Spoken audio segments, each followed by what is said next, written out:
Selam aleyküm, stüdyada Ayşe Şulakova. Yarım saat içinde esas vakalar hakkında tarif edeceğim bugünkü programımızda. Özümüzünkilerini taşlamayımız. Когда я уехала, Мен кеткен соң evimiz yanına снаряд düştü. Rusiyeliler Donbas kaçaklarına yardım etti. Rostov-na-Donu şehrinden mahsus levhamız. Sanksiyalar zarar yerine fayda getiriyor.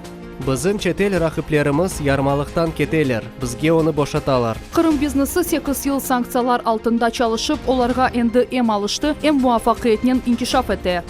Kırım'ını yeşillettirmiz. у нас стратегическая Кырым Cumhuriyetinde 10 yıl içinde bütün orman yolaklarını hayırdan tıklemek bu bizim esas vazifemizdir. Kırım'ın ekologiya ve tabiat resursları vezirinin mahsus intervyusu. Turistik mevsimine hazırlanmak. Здесь комфортно, здесь жизнь. Мында кынтавлы bu yerde hayat devam etti ve en esası hafsız. Kırım'da kurort mevsimine hazırlık devam etti. Lugansk ve Donetsk halk cumhuriyetlerinden kaçaklar akımı bitmey. Vakıtınca yerleşme noktaları Rusya'nın 23 regionda açıldı. Rostov vilayeti Donbas'tan kaçaklarını ilk kabul etmeye başladı. Anda şimdi 280'den ziyade vakıtınca yerleşme noktaları var. Rostov-na-Donu şehrinden mahsus levhamız. Bu Rostovdagi Quruchilik ve sanat texnikumining yatakxonasi. Epsolib bu şehirde qachoqlarning vaqtincha yerleşken 300 daniya noktası var. Ama ularning arasında bu yer eng cho'q to'ldirilgan ve sharoitlarine ko'ra eng yaxshi deb sayla. Bu binada 2 yil evvelsi ta'mirat yapılgan edi. Ondan so'ng studentlar munda yaşamadı. Birinchi yerleşuv cumhuriyetlarda bela yuz bermas arfesinde olup geçti. Şimdi bu yerde 96 qachoq yaşay. 2 adam soylarına ko'chdi. Diqqat altında qachoqlarning tek yaşama şartları değil de onlarning sağlıkları da tura. Yatakhanening bir odasında tıbbi nokta da açıldı. Bu yerde Rostov poliklinikalarning birinde çalışkan ekim ve hemşire hastalarga bakalar. Adamlarga kunde 2 kere PCR testlerini keçiriler. 20 fevralden bugünkü kunde kadar bir hasta bile olmadı. Adamlar DNR başı Denis Pushilin evakuasiya hakkında algan haberden soň bir kaç saat içinde şeylerini jiyip çıkmaga mecbur oldular. Kaçaklar arasında farklı yaşlı adamlar var, hem nefakacılar hem kichkene balaçıklar. Yatakhanede ayrı olarak bala ekimining de odası var. Артериальная гипертензия. Люди приходят. Yüksek kan basımı, şeker hastalığı. Adamlar kanda glukozasını ölçmege keleler ve başka şikayetleri yok. Inna Kaplunovskaya buni tashlab ketmege iç de istemedi. Mektep hocası o'z ishini tashlamaga mecbur oldu. Ama so'nggi daqiqagacha bombalar mesken yerlerge kelib tushmajagine ve Kiev rejimi qardash xalqni chekishtirmajagine inanaydi. 2 года я жила с пленкой вместо стекла. 2 yıl menim penceremde cam yerine plyonka turaydı. Men hoca olarak anda mektepte çalıştım. Talebelerim var. Men ketkenimden bir gün son evim yanına bomba tushken. Yerli hükümet kaçaklarını 3 kere aşnen teminley. DNR ve LNR adamlarına eklenceler hazırlaylar. Ballarını Rostov mekteplerine geçirdiler. Kaçaklarının vaqtincha yerleşken noktaları daima nezaret altında. Olarga hem polis xadimleri hem kazaklar muqaydola. В последнее время у нас были представители гетто был. So'nggi vaqt bizde Devlet Dumasının temsilcileri bulundu. Tunevin cemaat erbabı, siyasetçi keldi. Vaqt vilayet qanun chiqarıcı organından temsilciler keldi. Rusiya Federatsiyasının insan haq huquqlari boyunca vekili de bulundu. Kaçaklarının bu yerde bulunması sınırsız. Humanitar yardımını da daima kabul eteler. Bu şekilde devletinin en balaban humanitar yardımının kabul etme noktası çalışa. Mında bütün Rusiyadan yüzlerce tonna gerekli yardım getirile. Bu tarafta bütün tatlı şeyler, o tarafta bala aşı ve pampersler. Bu yerde ise çeşit kurpeler koyuldu. Bir şeyge sımarış gelse, biz onu böyle tezce tapamız. Devlet boyunca kaçaklarga 45 binge yakın gönüllü yardım etem. Tek bu yerde 100'den ziyade adam çalışa. Mında güçlü olmaga hem erkekler hem kızlar tırışa. 8 Mart bayramını da iş yerinde geçiriler. Изначально мы работали до полуночи. Başta biz yarı gecege kadar çalışaydık. Son bizde gece smenaları peyda oldu. Sutkalarının işimiz toxtamay. Elbette bulduramız ama bir halk olganımız için biri-birimizge yardım etmek gerekmiz. Kaçaklar hem evlerine kaytmaga arz eteler hem olarga yardım etkenlerge fayda getirmege tırışalar. DNR ve LNR sakinlerine vaqtincha iş tapmaga da yardım eteler. Русияге қаршы ғарби санкциялар әнді США ве Европаға шымды палы жачыға. Яқарлыққа фиатлары тарихи чызғыны кечті. Коммуналь қызметлерінің фиатлары да артты. Русия энерготашыжыларындан Реде Тюф Хамал базарында паника пейда етті. Бұна бақмадан экспертлер айтқанна көре санкциялар бізге кедер етмей, хусусан Қырымда. Қырым бизнес 8 ел санкциялар алтында чалышып, оларға енді эм алышты, эм муафақиетнен инкишаф еті. Бізде электромашиналар истисал етіле, Қырымда дегілде бұтын шарқы Авропада ен бұйық электроалетлерінің шirketi бар. Кой қожалықны да инкишаф еті болдық. Біздің мақсуларымыз 3 ел гарантиясынен шығарыла. Оның кейфиеті yüksek seviyede. Біз оларны ишлеп башлаймыз ве машиналарны топламаға азырлаймыз.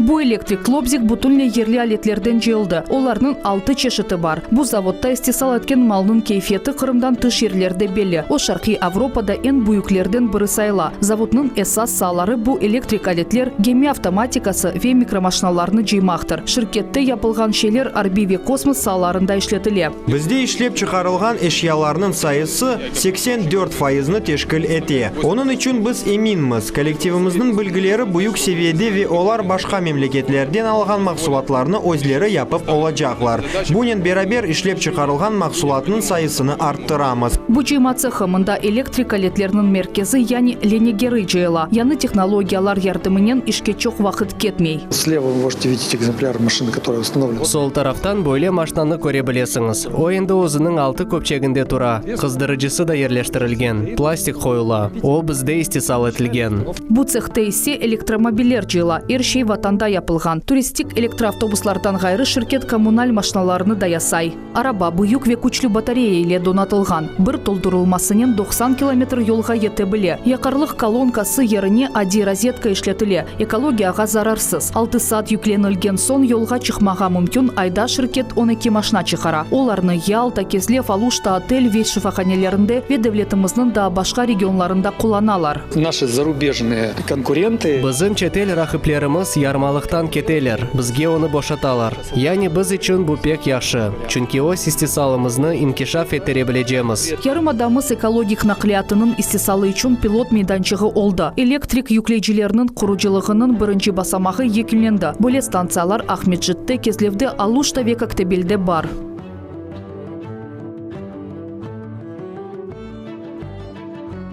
Сүт қаймақ, ряжынка, қатық ве био-йогуртлар. Бұқырман районында ерлешкен сүт заводы чықарған чешітлігінің тек кечік қысмы. Екші сүт мақсулатының истисалы шirketке Қырымдан тыш ерлерді біле мешурлық кетірді. Ершей сырф сүттен ясала гос талаплары бойынша япыла. Когда получаем молоко, мы делаем анализы в лаборатории. Сүтні алған сон, оны лабораторияда тешкереміз. Егер кефиеті гүзел олса, біз оны бойық қабул савутына йоллаймыз. Сон мындан пастеризацияға йоллаймыз. Мында о темізлене. Соны семалның чешітіне көре оны болеміз. Сүт ішлеп чықарылғанындан ғайры шirket өсімлік ве себзе остырывынен ұғраша. Өзлері остыре ішлеп чықара ве саталар. Атта буздолап бар. О бір тонаға яқын Пекин капустасыны сығдыра біле. Хавуч ве учкундырны есеп 2,5 тонаға қадар. Шынды Пекинка мевсымы. Қапыста темізлене айырыла ве машиналарға юкленіле. Сон мындан Қырым ве башқа регионлар бойынша дарқатыла.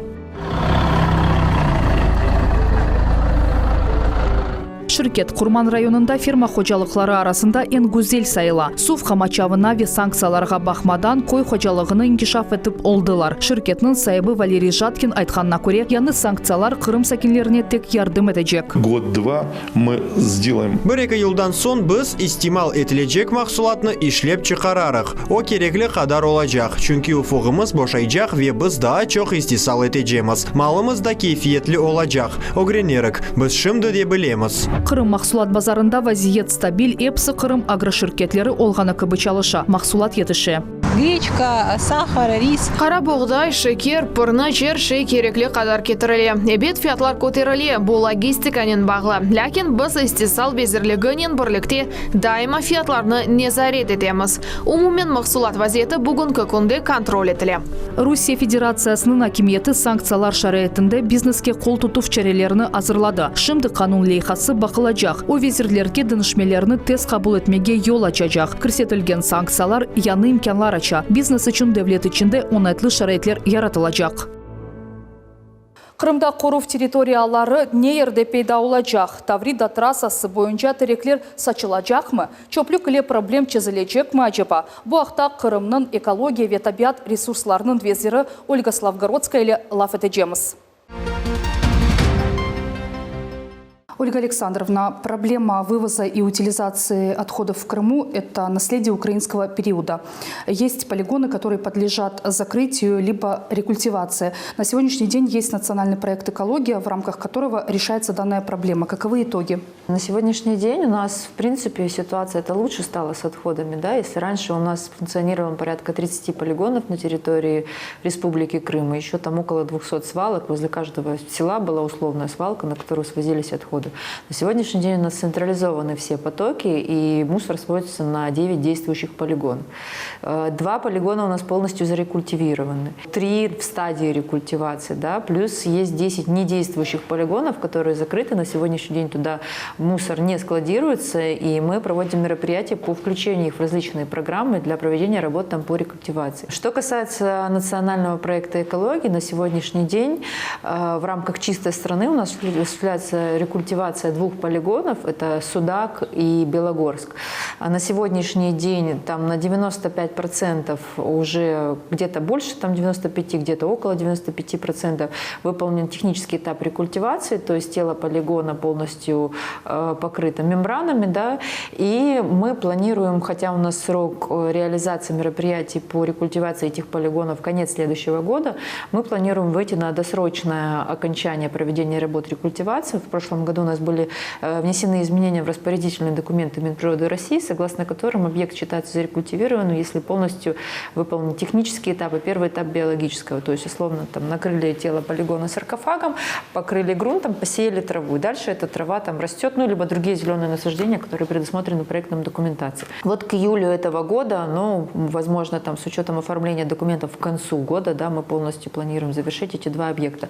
Более того, на сегодняшний день рассматривается вопрос о включении полигона города Феодосии в национальный проект «Экология». Разрешается сейчас вопрос в части осуществления проектной документации, то есть для включения в нацпроект необходима действующая проектная документация, которая прошла экспертизу. То есть вот сейчас администрация Феодосии изыскивает финансирование и будет проводить мероприятия по проектированию этих работ. Ну и даст Бог, если быстренько у нас получится спроектировать эти работы, разработать проектно-сметную документацию, пройти экспертизу, то, скорее всего, что мы включим еще один полигон, да, и в рамках национального проекта и полигон Феодосии у нас будет зарекультивирован. Природные пожары, какая работа ведется по их предотвращению? Мы знаем, что в последнее время их количество уменьшилось. Да, у нас в прошлом году было всего 11 лесных пожаров, да. Ну, какая работа? Прежде всего, это людской ресурс, да, люди. У нас много патрульных групп, которые в постоянном патруле находятся, осуществляют наземное патрулирование леса. Более того, у нас есть большая система видеонаблюдения, система лесохранитель. У нас на сегодняшний день около 10 видеокамер, у них обзор 360 градусов и большая степень приближения. Вот мы их установили в 3-м квартале прошлого года, и только за вот такой вот небольшой период их эксплуатации удалось предотвратить там около 5 природных пожаров. То есть на ранней стадии выявили мы их, да. Ну и плюс проводим работу по предотвращению, связанную там с обустройством минерализованных полос, да, на приграничных территориях, допустим, лесного фонда, населенных пунктов. Устанавливаем шлагбаумы, вводим ограничения посещения в лесах. Это вот, наверное, самый главный рычаг, который у нас есть. И здесь я могу сказать, что ну, только экологическое сознание каждого из нас поможет предотвратить. Да? То есть мы-то принимаем акты, которые ограничивают пребывание людей в лесах. Но вот только за прошлый год у нас не 1 десяток протоколов был составлен за нарушение людьми пребывания в условиях ограничения. Да? То есть люди все равно посещают лес, разводят костры. Ну, вот. Человеческий фактор в рамках лесных пожаров – это практически 100%. В Крыму планируют увеличить площадь особо охраняемых территорий. С каких объектов уже начали? В прошлом году провели работы по созданию 4 особо охраняемых природных территорий. Одна работа на сегодняшний день дошла до своего логического завершения. Создан у нас объект ОПТ озера Ойбурское. На сегодняшний день полностью он встал на кадастр, и мы занимаемся уже на сегодняшний день планированием мероприятий и их реализации в рамках охраны и соблюдения режима данного объекта. Плюс по 3 ОПТ, это Коломицкий, Печенкино и Каменные Грибы, то есть Сакский район и 2 в Симферопольском, у нас были проведены работы по научному обоснованию этих территорий. На сегодняшний день заканчивается процедура общественных обсуждений и согласований. Получено согласование Минприроды России, и буквально вот в ближайшее время эти 3 ОПТ будут созданы. Более того, у нас на этот год запланировано проведение работ по научному обоснованию создания ОПТ озера Панаги. Вот в районе Зеленогорья есть большое такое красивое озеро, если видели, да, вот с учетом его ценности, с учетом того, что это очень важный рекреационный объект, который посещает большое количество людей, но вот мы пришли к выводу, что антропогенную нагрузку нужно там нормировать, поэтому хотим пойти по пути придания статуса ОПТ, чтобы каким-то образом охранять этот объект и сохранить его для нашего будущего, для наших будущих поколений, для наших детей и внуков. Запланированы ли какие-то акции в ближайшее время в вашем министерстве? В целом по республике у нас планируется масштабная акция по озеленению. То есть эта работа будет проводиться у нас муниципалитетами в рамках планов по озеленению, которые были ими разработаны в начале этого года. То есть на сегодняшний день у нас каждое муниципальное образование на всю свою территорию имеет конкретный план озеленения. Какие территории, какими породами они будут озеленять. Сейчас мы переходим уже к реализации этого плана. Вот на сегодняшний день у меня там сзади лежит папка по планам на весну. То есть каждый день в каждом муниципалитете у нас есть мероприятия, посадочные площади, которыми мы будем озеленять населенные пункты. Более того, у нас планируется акция «Сад памяти». Это акция федерального масштаба. В нескольких городах Республики Крым мы будем садить плодовые деревья в рамках этой акции. Более того, на сегодняшний день мы увеличиваем масштабы восстановления лесополос. То есть если в предыдущие годы у нас было каждый год по 10 гектар восстановления лесополос в Первомайском районе, сейчас мы уже будем выходить на более широкий масштаб. У нас стратегическая задача за ближайшие 10 лет восстановить все лесополосы на территории Республики Крым. То есть в этом году хотим еще добавить несколько десятков и за счет средств республиканского бюджета. Плюс у нас есть инвесторы, которые хотят восстанавливать лесополосы, оказывать таким образом помощь республике.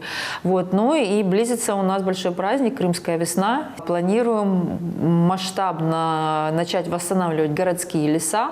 В этом году это у нас Керчь, это у нас Евпатория, Симферополь, по где-то 3 гектара, где-то 5 гектар. Ну вот в рамках празднования Крымской весны мы высадим этот лес. Это будет не наш там стандартный лес в рамках понимания леса, а габаритный материал от 1 метра.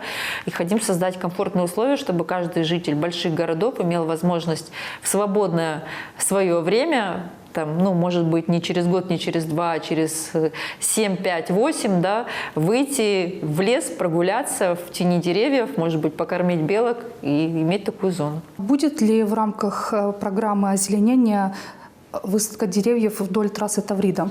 Программа озеленения у нас предусматривает озеленение населенных пунктов конкретно. Да? Что касается трассы Таврида, есть определенные нормативы. То есть там отступы 70 метров от трассы подразумевают отсутствие каких-либо зеленых насаждений. Это предусмотрено там, в том числе параметрами безопасности. Но в любом случае у нас есть лесополосы, которые были, существовали. Да? На сегодняшний день МИЗО у нас осуществляется кадастрирование. То есть в этом году мы масштабно планируем на территории Сакского района их восстановить. То есть это не будет непосредственно, как раньше было вдоль дороги, да, но на определенном расстоянии эти лесополосы будут восстановлены.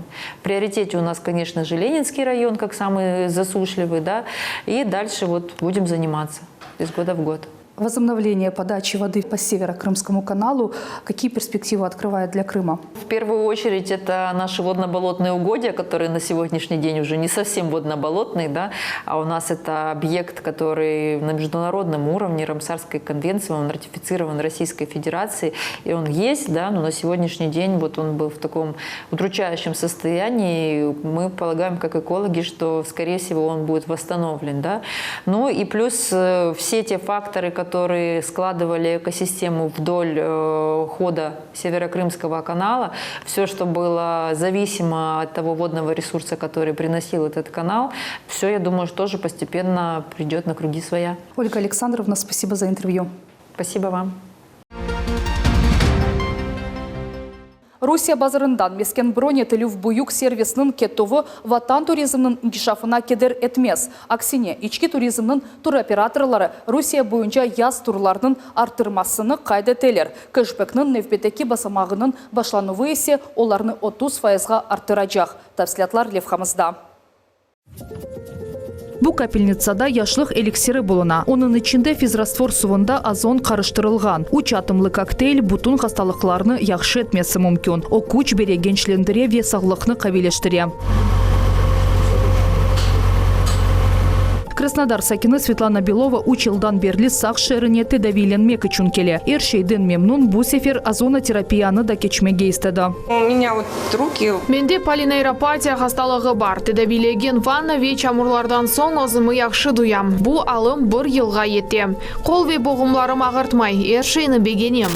Шифахане Қырымның ғарбында Қарадені Светедави гөлінің арасында уникаль бақчаның içinde ерлеші. Шифаханеде аняневи ве земаневи усуллар құланыла. Ләкин ең популяры советлер дәвірінде олғаны кыбы чамурнен тедавиленув қала. Сақ балчығы липид, витаминлер ве микроэлементлернен сенгін. Олар олюм денізіндекіне баққанда файдалы жа. Какое у нас преимущество относительно того же даже ЮБК? Женюби ялыда ерлешкен шифаханелерге баққанда бізім чамур пек тазе. О ятағындан доғру адамларға етіп бара. Ось файдалы хусусиетлеріні жоймай.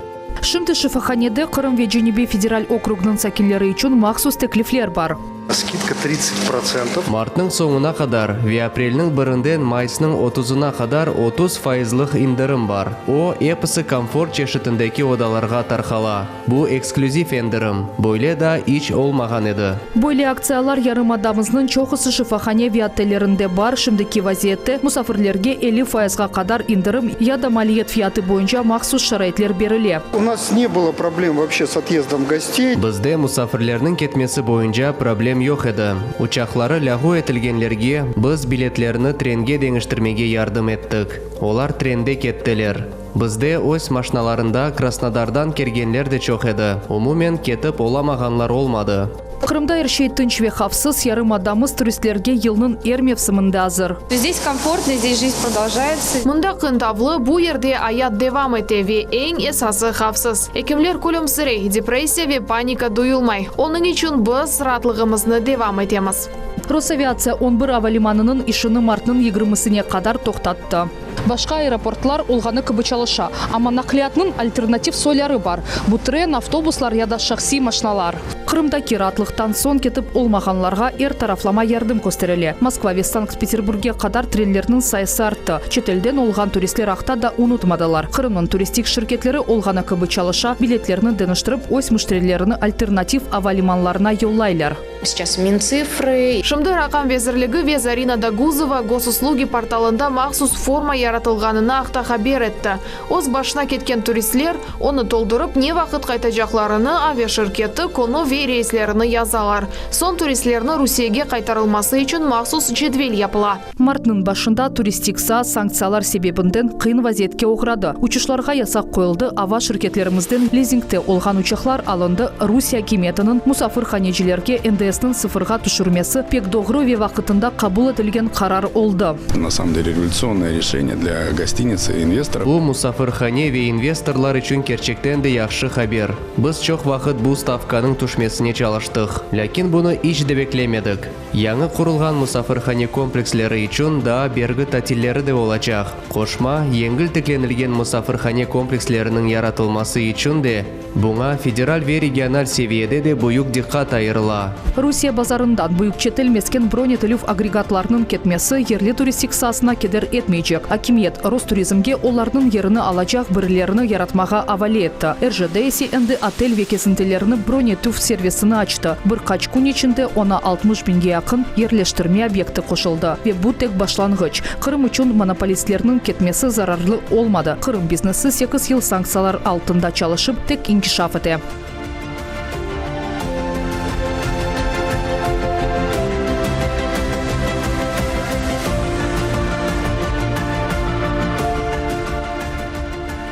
Чох пара масраф этмемек үчүн мутихассислар яз татиллерны эртеже планаштырмага тевсие этелер. Туристик кэшбэкнын нөвбетеки басамагы есе ярдым этежек. О мартнын 15-ден майыснын 1-не кадар девам этежек. Владимир Путин бала кэшбэгыны бу йылы да девам этмеге авали этті. Ярым нәтижелер программасыны рус тілінде қачырманыз, эфирлерде көрішкенже.